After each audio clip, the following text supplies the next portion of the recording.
In this issue, we see Peter Parker, Spider-Man, struggling with something he's never faced before, the complete loss of his powers. And to help him through this, there's only one person he can turn to, Reed Richards.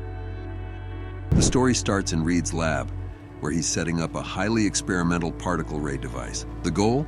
To recreate the conditions that originally gave Peter his spider powers.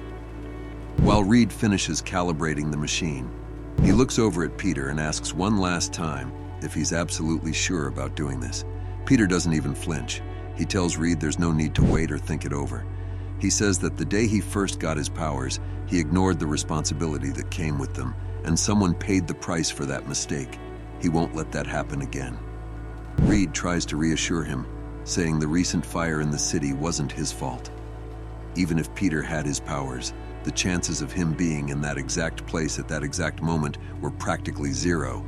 But Peter doesn't care. He tells Reed that someone will always be out there needing help, and he wants to make sure that next time he's able to do something about it. Reed nods slowly and starts the experiment. The particle ray powers up, and the moment it hits Peter, he lets out a loud scream. The pain is intense. Reed watches the monitors closely, but nothing seems to be happening. The readings are flat. Concerned, Reed quickly asks Peter to think back to the first time he got his powers. Was there anything else unusual that day? Peter, still gritting his teeth through the pain, says he remembers crying. The kids at school had been picking on him, and he was overwhelmed with emotion. That's when Reed has an idea. What if Peter's emotional state was part of the original formula? What if that was the missing element? Reed quickly tells Peter to focus, not on the pain, but on the people who are counting on him. Not just his friends or family, but even strangers. People he might never meet. The ones who need him the most when things go bad. Peter closes his eyes and concentrates. He pictures every innocent life that might depend on him someday. He sees the faces of those he's saved before, and those he never got the chance to.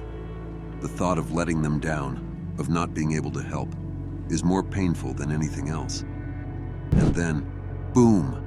An explosion rips through the lab, and Peter goes flying across the room. Lying on the floor, dazed and gasping, Peter lifts his head and asks Reed if it worked. But instead of answering, Reed just asks back, "How do you feel?" Peter blinks. "Stronger," he says slowly. "But I don't know. I think so." Reed checks his vitals. Everything looks promising, but there's only one way to be sure. That's when the thing steps forward with a grin on his face. "Why don't you try hitting me?" he says. Peter hesitates, but Reed gives a small nod. "Could help us gauge your current strength," he says. The thing starts taunting Peter a little, playfully of course, just enough to get a reaction, and it works. Peter takes a deep breath, then throws a punch. The next moment, the thing goes crashing through several walls like a wrecking ball. Peter just stands there, completely shocked by what he's done. Reed looks at the destruction, looks back at Peter, and with a grin simply says, "Fantastic.